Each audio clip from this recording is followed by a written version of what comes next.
Објавувањето на годинешните извештаи на производителите на автомобили им даде доста материјал на аналитичарите од кои произлегува интересни податоци.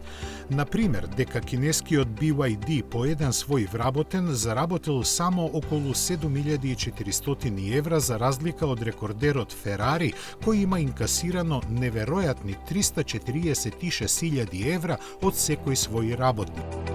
Тоа е 10 пати повеќе во просекот на индустријата, значително над кои се наоѓаат уште само Порше со остварен профит од 235.000 евра по вработен.